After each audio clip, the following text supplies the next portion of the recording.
All right, we're on. Okay, this is April 14th, 2022. I'd like to call this meeting of the Winchendon School Committee to order.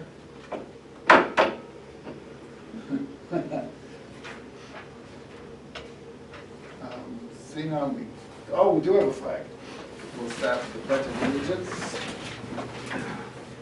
The Pledge of Allegiance to the flag of the United States of America and to the republic for which it stands, one nation, under God, indivisible, with liberty and justice for all.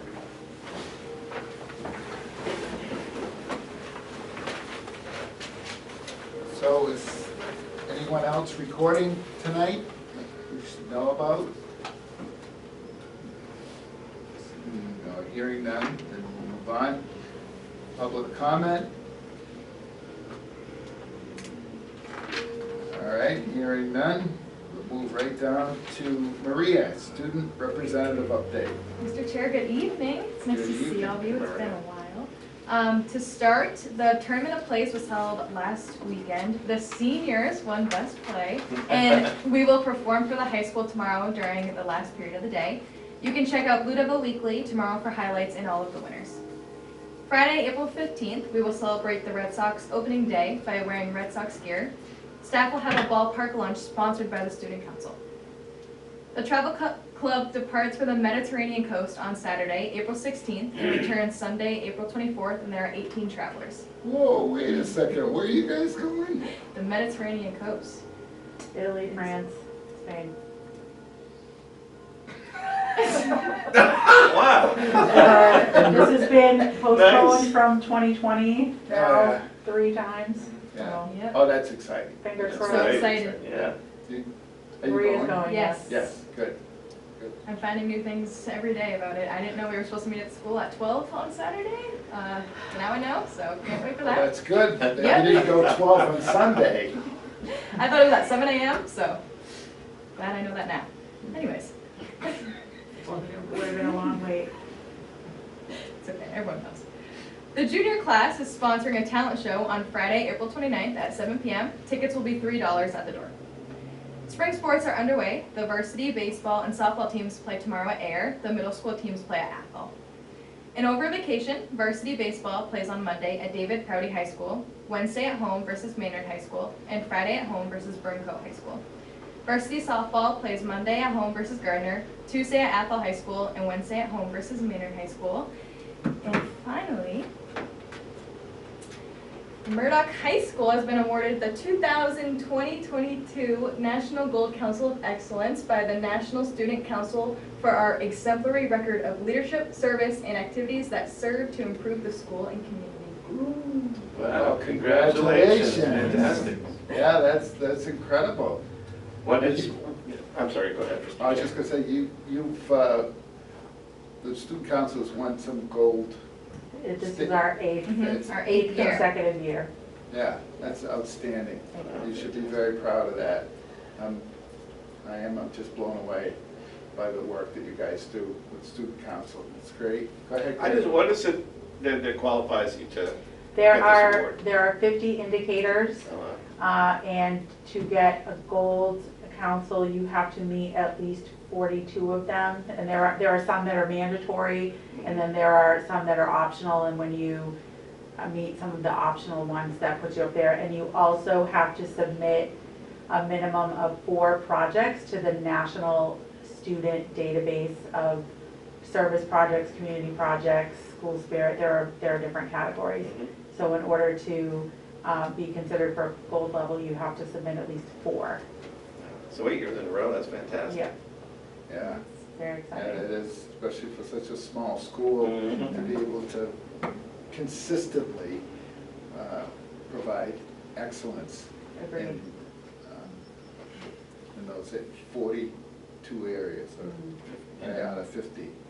So that's good. How many did you get, by the way, just out of curiosity? I think there were maybe only 3 or 4 that we didn't do, and some of it was due to COVID, just not being able to Yeah. run certain events or certain activities. Fantastic. Yeah. So Thank you. congratulations. Yeah. And that's, not only do I want to thank students for their great work, and I want to thank Rhonda, for her leadership in that. That's tremendous. You know, they didn't have that when I was student council advisor. Yeah, I wish they did. yeah. It was a great thing. All right, Fantastic. so, Ryan, did you want to jump in, or? Congratulations on winning Best Play. Thanks so much. Very good. I heard that the whole event was a big hit. Yes, it was a lot of fun, and I can't wait to do it again tomorrow. Very good.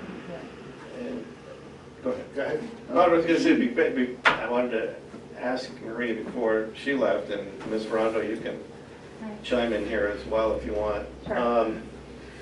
I wanted to ask Maria, one of the things we're going to be taking up later on in the agenda is frequency of school committee meetings, you know, considering whether 2 a week, or 2 a month, or 1 a month, and I'm just curious as to whether, as student rep, whether you would have found it easier or less, I don't want to use, well, like, intrusive is the first word that comes to mind, but less demanding to do 1 meeting a month instead of having to come twice, and especially given the other activities that you have up at the school. I think I like coming twice. I like to clear my schedule for like Thursday, Friday, so I don't think it's like too demanding. And I think it's like having 2 just evens it out, so I don't have to say like all the activities in 1 meeting, if that makes sense. Sure. All right, thank you. Well, thank you, Maria, because he's Yeah. playing the student card here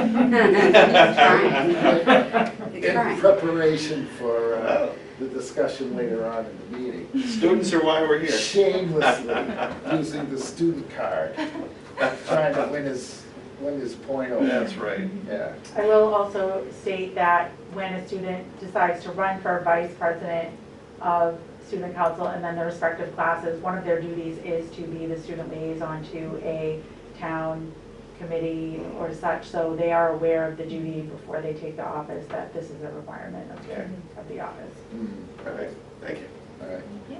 So, Maria, unless anybody's got any questions for Maria, Karen? Trying to show me coming up 4 flights of stairs. We have an elevator. You should have taken the elevator. I didn't know until I got to the 2nd floor that we were on the 4th. Oh, okay. Well, thank you, Maria, I appreciate that. And tomorrow, last period, what time does it start? We'll start about 1:30-ish. About 1:30. About a half an hour? Yep. Yep. Their play runs about 26 minutes. Okay, cool. I may show up, if that's We'll all be right. It was Absolutely. amazing. And I've got Red Sox regalia, so I should Excellent. be, I'll just blend. Excellent. I'll just blend. Somebody has an amazing set of lungs on Not to brag. Yeah. it. Didn't you get something for best screen? I got Best Scream and Best Supporting Actress. Yes. In the Wow, awards category. Yeah. So, best screen. oh, it was We'll see. definitely, We'll see. it filled the auditorium, to say the least. And I was so happy I was in the front row, thank you. Yeah. All right, Maria, we're done. Thank you so much. Thank Thanks. you. And Thank you. hopefully I'll get the chance to hear that scream tomorrow. Sounds good. Have a good night. You too. Bye-bye.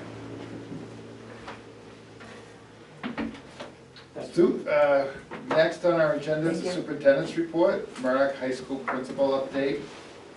Sure, thank you, Mr. Chair.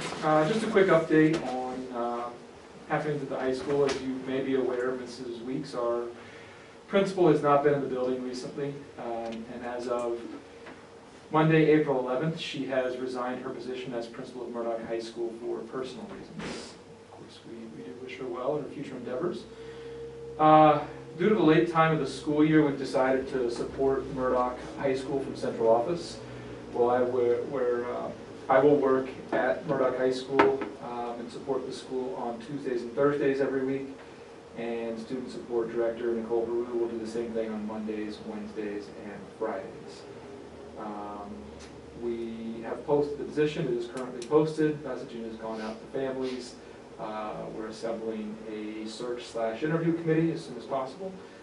We've already got a couple of applicants in the posting, and we're looking to move forward and get that moving as well. So as it stands for families, the building will be supported directly. They're working very well.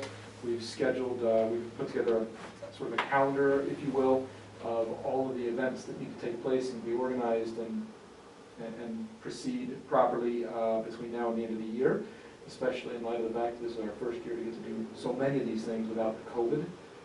So really making sure that we do them right, celebrate our students, celebrate the year, and really celebrate that we're not in that COVID year this year. So as unfortunate as it is, we'll just have to close that chapter of the book and move forward. So just wanted to give you that update. Like I said, that's all going out to families as well at this point. Okay, thank you for Thank you. that. Any questions, Ryan? Obviously, sooner is better, but is there an expected, a likely start date for a new a new principal? Would that be September, July? We're posted for July 1. Mhm. Yeah, it's posted to start for July 1. Yeah. To get them up to speed and on board. Yeah, it's the fiscal year, and that's, in terms of our contracts, that is the contractual year is July 1 to June 30 for anybody on a 12-month contract. So that would be the intention. Most folks that are coming out of a position would be ending their contract and/or year on June 30. So, likelihood would be available as of July 1. And have you had a lot of interest in taking part in the search committee? We've had quite a bit, and so we're compiling those, and we'll be reaching out to folks for that. In fact, something we're exploring as well relative to students, kind of think a little bit differently, because I think their voice should really be heard. Traditionally, you'd have one or two students on an interview panel such as this. We're contemplating an option where there could be something in terms of maybe a student roundtable, if you will, or a separate interview committee where a candidate could come in and interview with our traditional committee where there may be a student or two on that, but as well sit in front of a panel of students to ask questions and be asked questions to get the feedback from the students as well. I think it's really important. So I love that we have one or two students, but thinking in a way to get more students involved and have a larger voice. I mean, our students really advocate well for themselves, and I think they should have a stronger voice. So. I absolutely agree. I had, right after that message went out, I had a few students contact me. They're like, "Are you on the board? Can I be on the board?" I'm like, "You need to talk to me." Yeah, so they've reached out like they should, and I've been in the building and spoken to a few of them in person, and so I think it could be a positive step for our building, and I think it's the right thing to do for our kids. They're the most important pieces of this, so they should have a voice. I think that's great. What about having a representative even from the 8th grade of middle school? Something I thought about it, but certainly something to consider as rising freshmen. So, Mhm. so I can certainly talk to Ms. Vazina and go from there. Okay. Thank you for the update. You're welcome. Thanks. New business. Murdoch High School student fees report. We invited Ms. Rondeau to come tonight, and she's put together a little packet / presentation as requested at our prior meeting. Thank you. You're welcome. You're welcome. Do you want mics? Do you have other? Sure, do you have mic? I'll keep it. Okay. Thank you.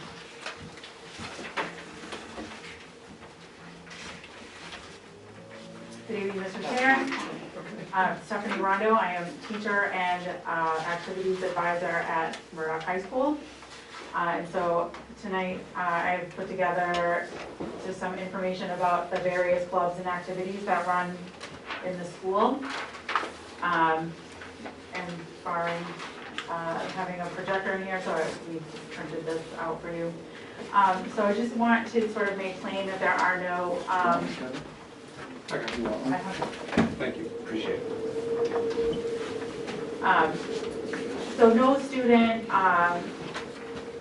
is ever turned away from doing an activity or a club because of financial reasons, and we do not have fees per se as far as like you have to pay this to belong or join or participate.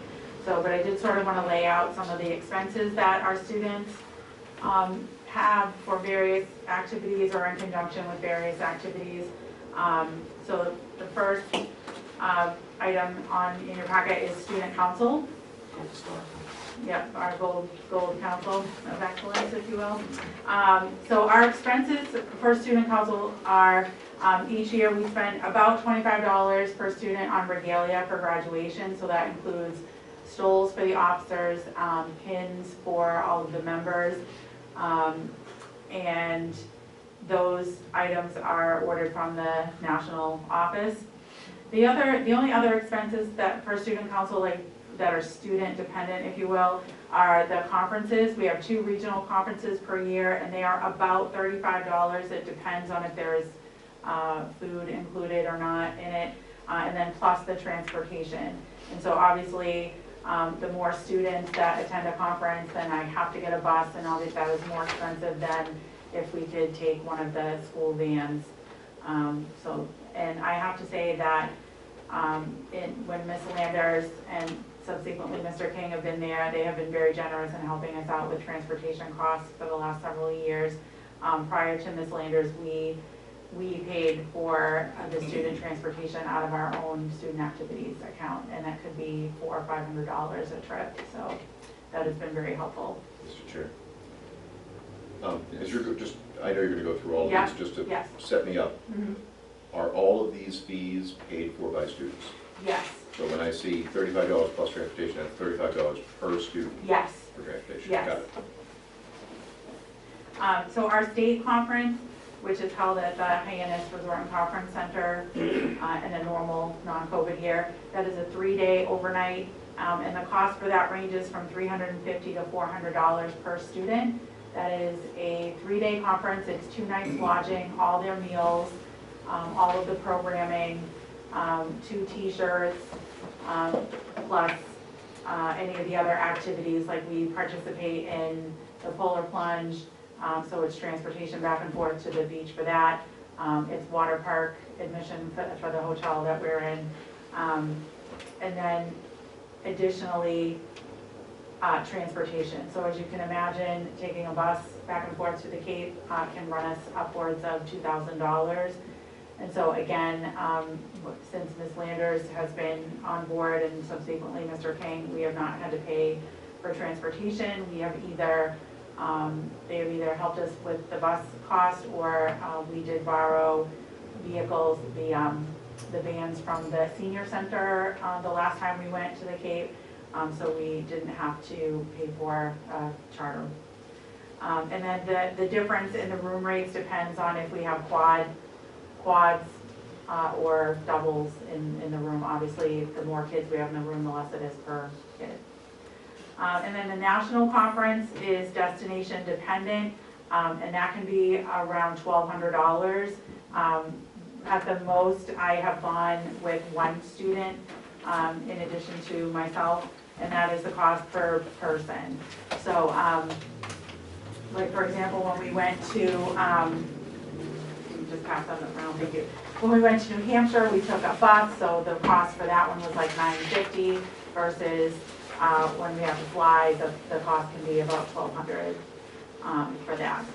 And that is usually a 5 or 6 day conference, and that price includes their lodging, all their meals, all of the programming, 3 conference t-shirts, and any expenses that are incurred then. So again, the students, we don't have any dues or fees that we say that you need to pay in order to participate, but we do offer many fundraising opportunities throughout the year, and the students do self-pay for any of these conferences that they attend. Yes? Yes, Go ahead. Approximately how many students are the student council? It depends on the year. This year, we're a little light. I would say we have about 20 to 25 that come on a regular basis. In a sort of normal year, I have about 40 students. The state conference, we are limited to 16 participants by the state because we are a gold council. Otherwise, you would be limited to 12 students to attend. The regional conferences, we can usually accommodate every student who wants to go, but this year, due to COVID, we've been limited to 10 to 12 students to the regional conferences. We do have one coming up the week after break, and that is at Oakmont, and we are limited to 12 students at that conference. And how many at the national?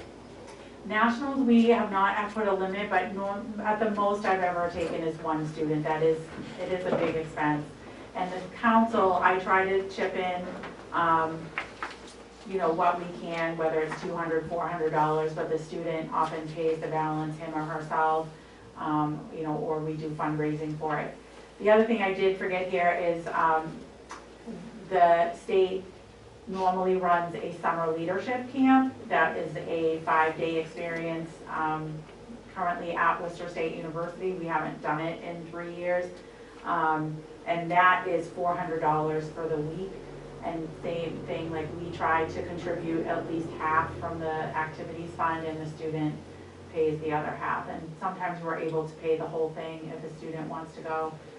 It really depends on our revenues, like what we've been able to earn from fundraising. About how many students go to that? It's usually one per summer. You know, again, it's a week-long commitment, and you know, the kids are eligible to go from their rising sophomore, rising junior, and rising senior years, and they also have the opportunity to apply to become a camp counselor at the end, where they can then, like after they've graduated, they're basically a rising college student, like they can go back and be a junior counselor, and they would actually get paid to do that year. Okay. Mr. Chair. Yes, Greg. I'm just curious as to why the level of participation is lower this year. Is it COVID or? It's definitely COVID. Our students, typically I would have run class elections and student council elections in the May of the previous year. We were not in school except for the very last 2 weeks of May, if you recall, last year.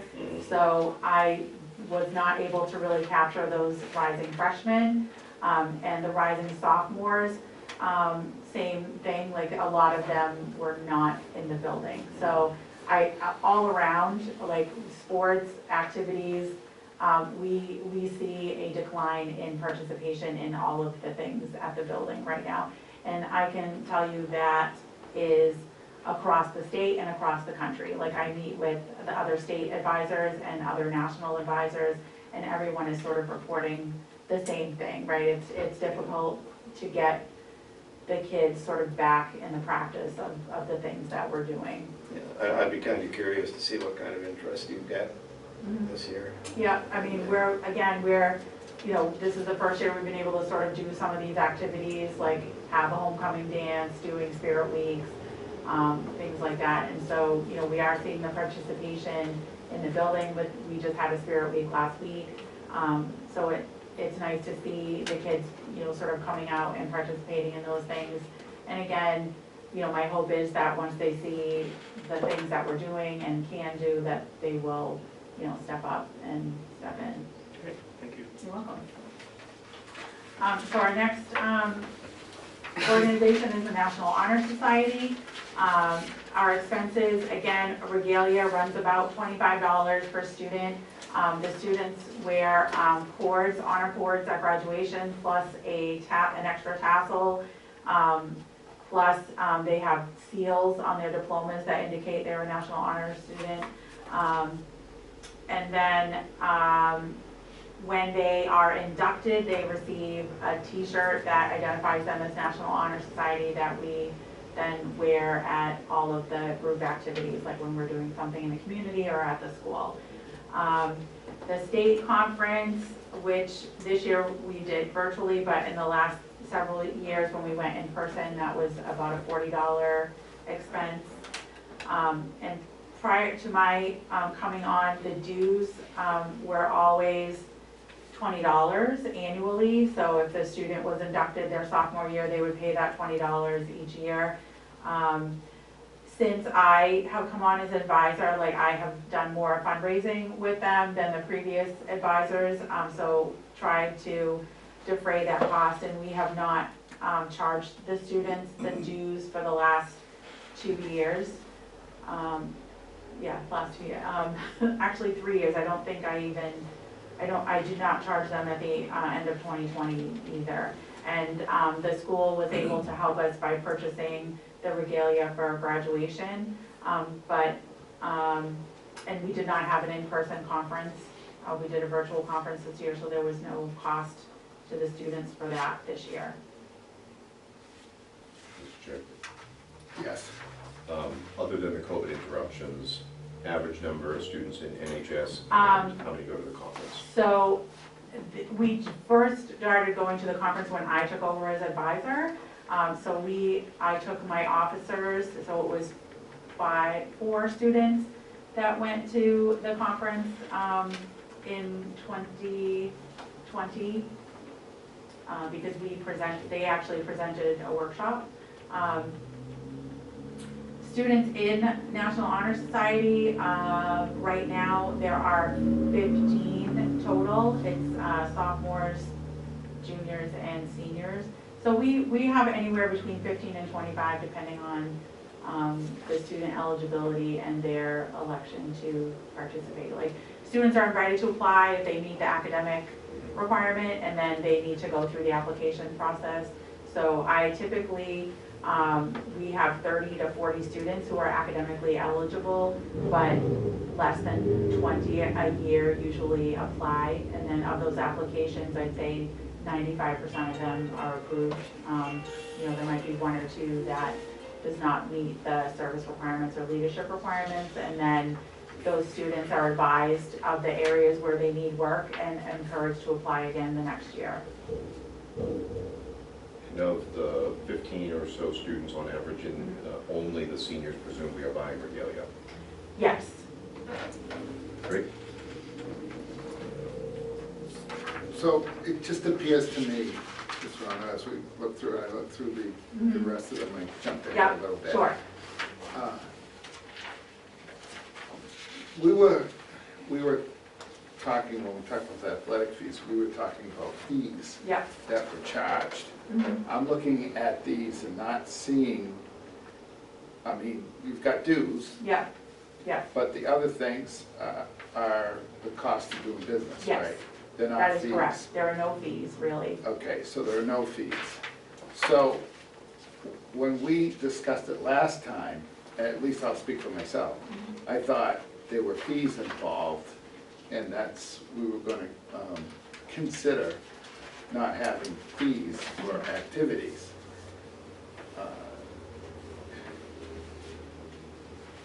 I appreciate all the work you put into this, by the way. But, so we don't have to worry about fees, maybe dues, for sure. The rest of the stuff is part of doing business. Yes. And I think that if we totaled all those up, we're not talking a huge chunk of change. No, we're not. So, to support student activities, all of student activities,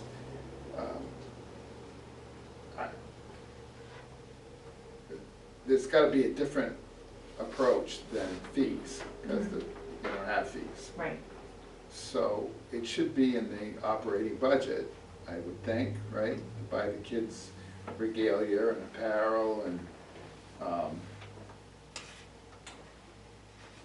the stuff that they need to do their great work, by the way, Thank you. and all the work that they do. So I think we need to have the discussion go to budgeting those items on an annual basis, Sure. so that, you're not, the kids can do their work and they're not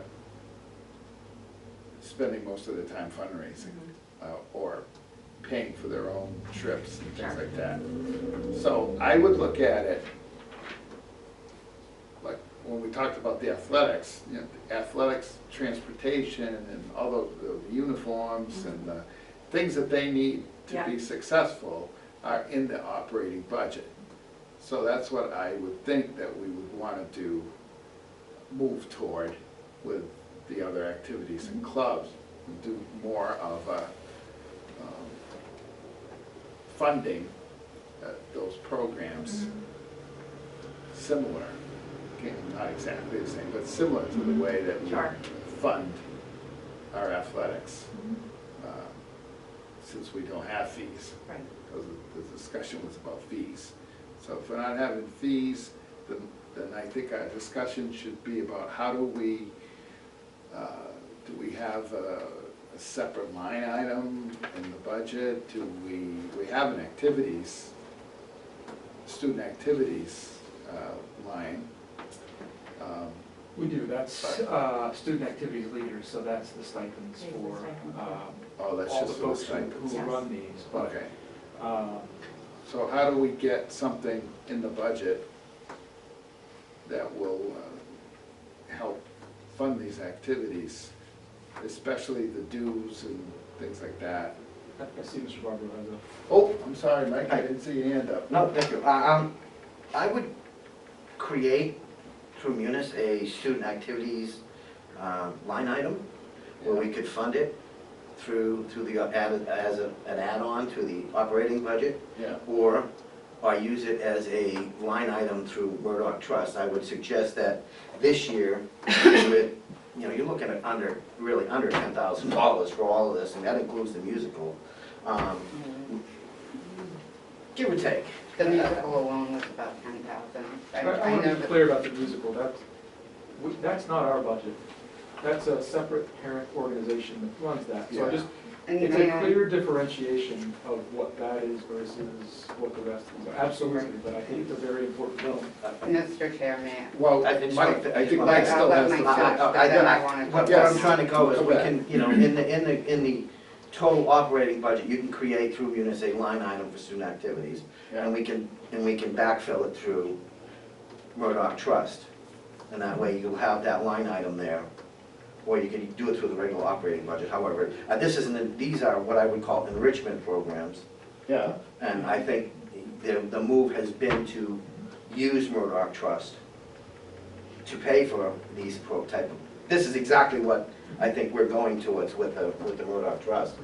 I think, for at least this year, we can backfill it through Murdoch Trust going into next year's budget, and then create in the following budget a line item that would be, moving forward, be there for everyone to realize what we're doing, and then it's sustainable, is the word I'm looking for. As far as the music program, that's a little different. okay, Well- so, Mr. Chair. one more comment, and then I'll get to you, Karen, okay? I just wanted to say that if we go down this rabbit hole, we have to remember that we have clubs and organizations in the other buildings as well. When everybody's, I'd like to speak to all of those pieces. Okay, all right, Karen, go ahead. Okay, so first of all, we've already voted on the budget for this year, so we can't create a new budget line item.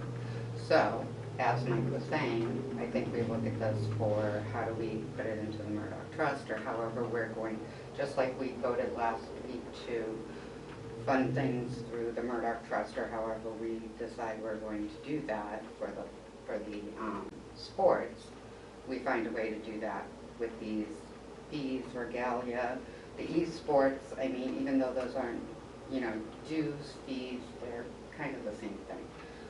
The 8 players season is $516. Is that a subscription? Yeah, so if you want to jump to the esports, this is new for us this year. It is sponsored by MIAA. Yep. And we started it, there are 2 seasons, the fall and the spring. We started in the fall, we bought an 8-seat package because we just didn't know how it was going to go. There are free spots available, so if students played 2 particular games, they could play at no charge. There was no charge through MIAA for those couple of esports. There were other games that if they played, those were the fees, so that's where the $516 came in, which was paid for by the high school. I'm not sure from which account, but the high school paid for that this year. The games, depending on the games, we had to buy a couple of games, and we also were given some games from the league. Right now, the monthly subscription to the PlayStation, I am paying out of my pocket because we had to have internet access and whatnot, and this is the last month, so I've paid it myself for like 3 or 4 months. And this season, the spring season, it was $180 because we had a credit from the fall and we only had 4 kids playing in the spring seasons because the games were different and whatnot. So, again, we launched it this year to see if we had interest in it. Like, the coaches are doing it without being compensated this year because it's a first-year program. And then going forward, it would depend on like how many kids, like if we only had 4 seats, then it would be less than that, you know, so it would really depend on the participation, right? But, I mean, but when we're looking at this, and I Yeah. mean, you know, if you're talking monthly Right. subscription to PlayStation, and, I mean, granted, let's say we let the subscription lapse for, you know, July and August. Right. I mean, you know, let's just say 120 Yeah. a year. Sure. And then the games, however, let's just say $60 a pop, because you're lucky if you can find one for $20. Yeah, it depends You on know, the, I on the mean, game, right? Right, and I just know that from Ronan. But I mean, you know, this is still, you know, it's a cost, and, you know, it's something that we shouldn't expect students to have to pay in, or you to have to pay Right. out of pocket. And, you know, as much as we want to talk about how the musical is a different thing, run by the Friends of Music, which is great. But guess what? Your Friends of Music team, almost all of them are people that their children no longer Right. go here.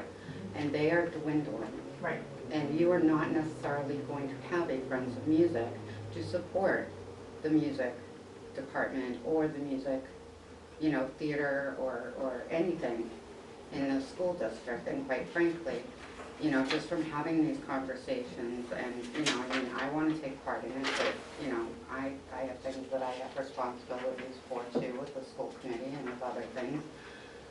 You know, these people have gone above and beyond to stay here and do things for this district that they don't need to do. So when everybody goes, but that's run differently.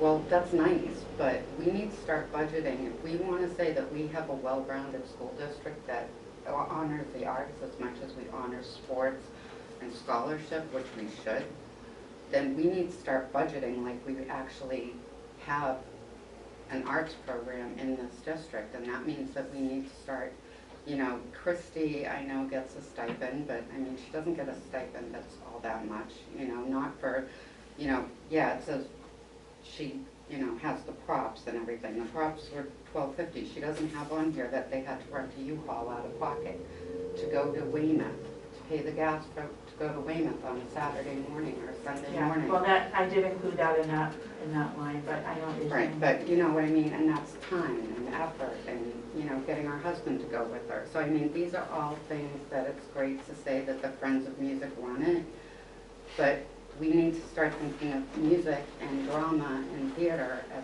part of the school's budget too.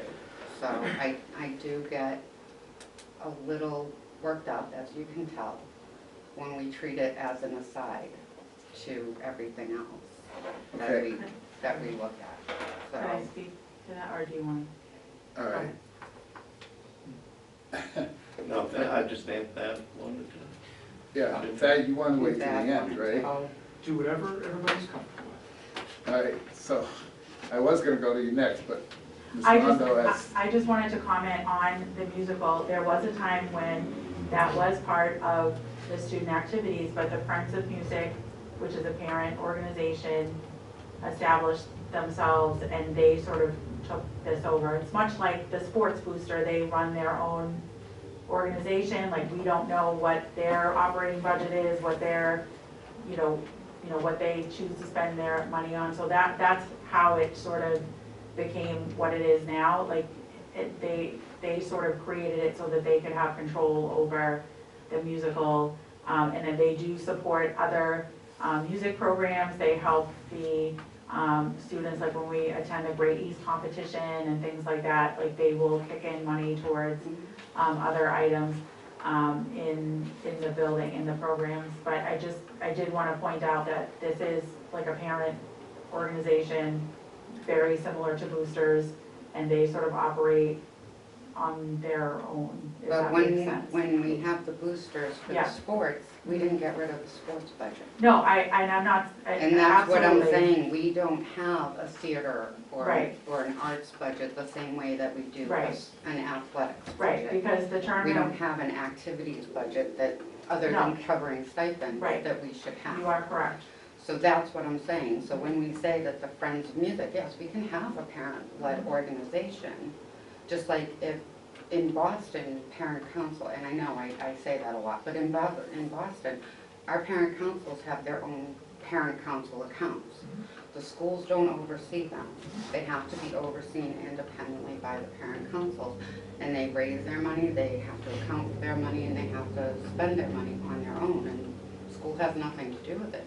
But all the money is raised for the benefit of the school that goes to the school. But that doesn't discount anything that the school does, right? So I mean, that's what I'm saying, is that we can say the Friends of Music may do this, but just like, you know, Stephanie's putting in money from her own pocket, which she shouldn't have to do, and I know every teacher does it, don't get me wrong, I'm sure you do more than that. But I mean, I know you do, so I mean, you know, and I'm sure Mr. King does too, I'm sure all of you do it, but I mean, I just want to be sure that when we're talking about this next year at budget time, I'd like to see us looking at a budget for the arts, that is a budget item for the arts and for activities, and not just, you know, we have an athletics budget that's, what, 250,000, and we have 0 for arts and 0 for, you know, activities. So, Okay, that's just my, thank you, Karen. thank you. Mr. King, you now have the floor. If you want it. I do. I agree with everything you're saying. However, it's also important to note that they do have receipts, right? Like they, Mhm. not only do they pay for those things, but the Mhm. gate is all theirs too. So when they say they pay for it out of pocket, I don't know how they're paying for that. And I don't mean that disrespectful to them, but however many people we charge, however much money for the gate is going to the Friends of Music. Now, at the same time, our Friends of Murdoch, at the same time, we're paying the stipends and we're doing those things as well. So I'm not arguing that that's a huge budget, but I am saying that, you know, there is a give and take between that relationship with. Do you really think $7 a pop for tickets That's is not- making up so for again, That's not the 10,000? point. I'm sorry, that's- Karen, let But him you finish. can't, you I- can't ignore it.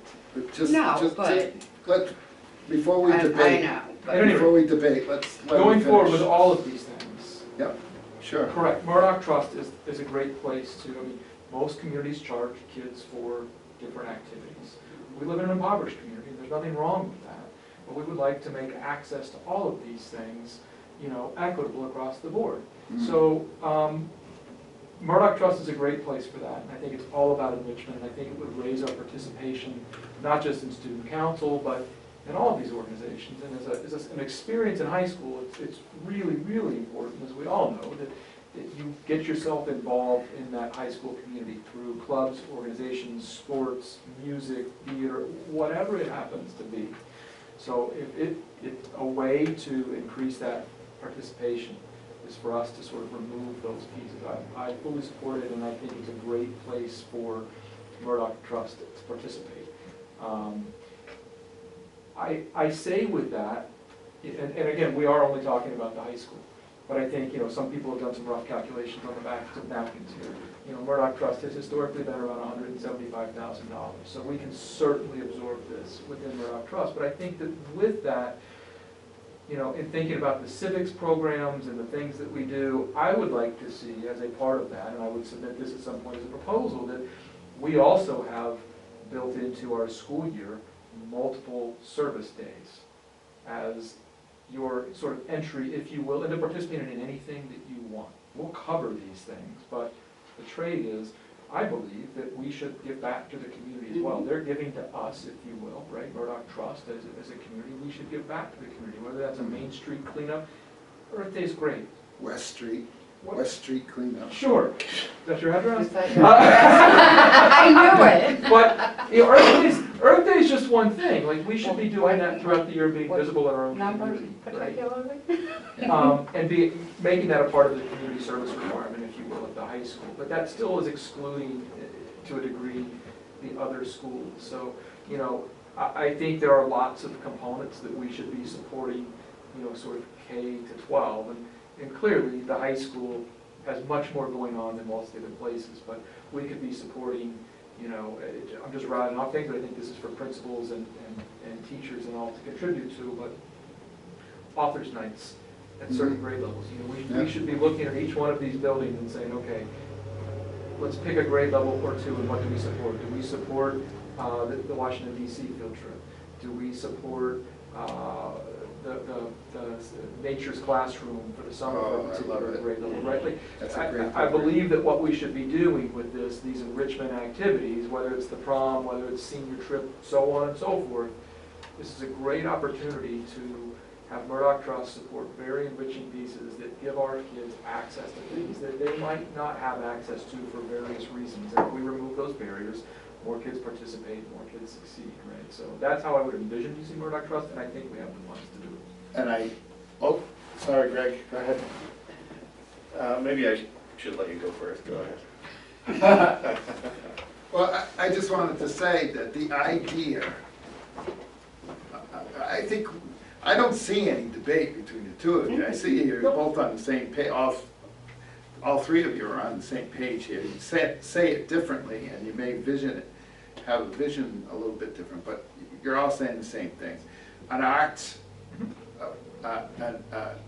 and music program, district-wide, similar to what we have for athletics, and there could be parent organizations that act like a boosters club, so there could be a music arts, but which there used to be, by the way. There used to be a boosters, art booster club. That sounds so. So it's difficult to get people to participate these days. It's really hard, but so whatever we decide for the budget and how we use the Murdoch funds, I think we should consider that we don't want to discourage those parent groups that want to be supportive. But their role is to enhance. Their role is not to run. I, as a former principal, you can tell I'm showing my colors.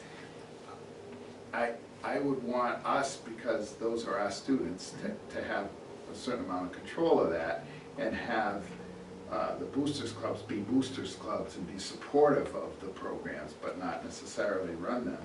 So that would be my take on it. So, and we've got the money. I think, I'm so happy that we've changed our view on the Murdoch Trust, because I think 75 years ago, whenever that was established, I think it was around when my dad graduated from high school in 1929.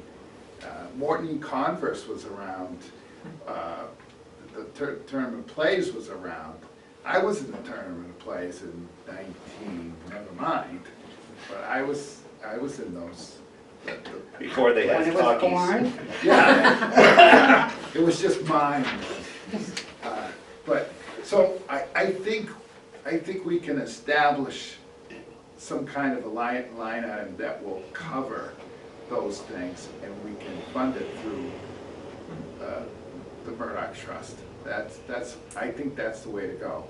And I think the three of you are on the same page, even though you might be saying it differently. And I just think it's important to go K to 12, and clearly. yes, and go K to 12, and have,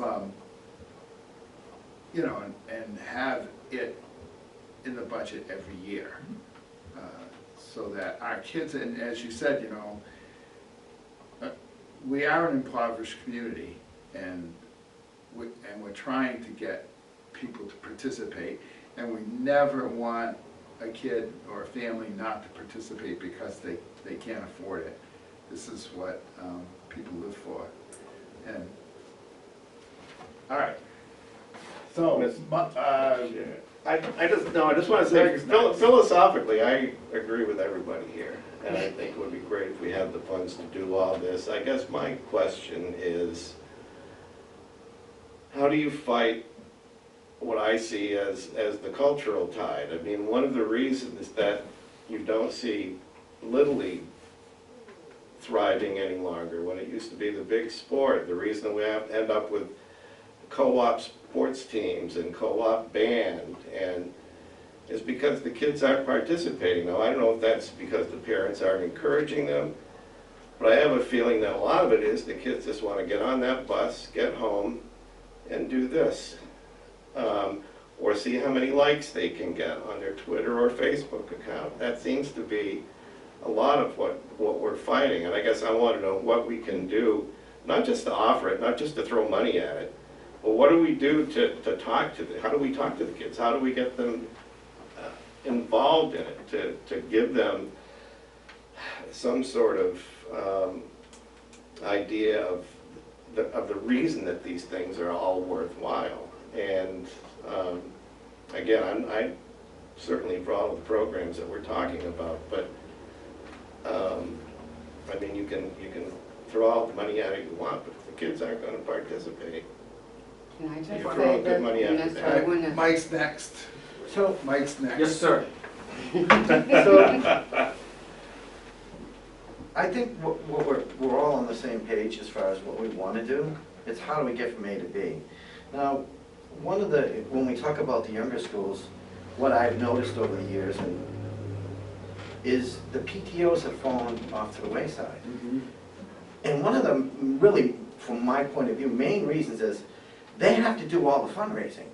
Now, when you get involved in the PTO, the last thing you want to be doing most of the time, we're here for the kids, they want to be involved with the kids, is having to set up a fundraising thing, and then having to chase money around, having to wait for things to do.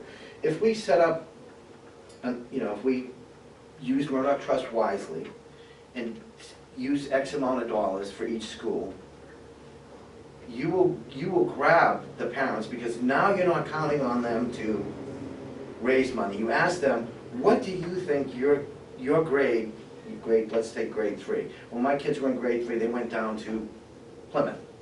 We don't do that anymore. An excellent trip. We can use the parents to encourage them, to bring them back and say, what do you think? Of course, coordinating with the principals, I think it has to be an effort. But I think that's how we bring them back and say, grade 3, we have one field trip for grade 3. Which do we prefer? And use the PTO on. We will build our PTO up. It will bring more kids back into the programs, because we're taking the burden of fundraising away from them. Give them a budget instead. Give them a budget. I mean, obviously, we're not going to know off the top of our head what it is, but using Murdoch Trust the first year as a seed program, you can then get an idea of what parents want. Following year, we open up in your main office account a line item that says student activities accounts. Round it out. For all the activities that we want to talk about, put a number in there. And then we know it's sustainable, so when Thad leaves or we're all gone, And I'm still here. at some point you will, at some point you will want to retire, but it will be there and we can make it sustainable. We've turned the corner fiscally, and from what I'm looking at, now's the time to invest.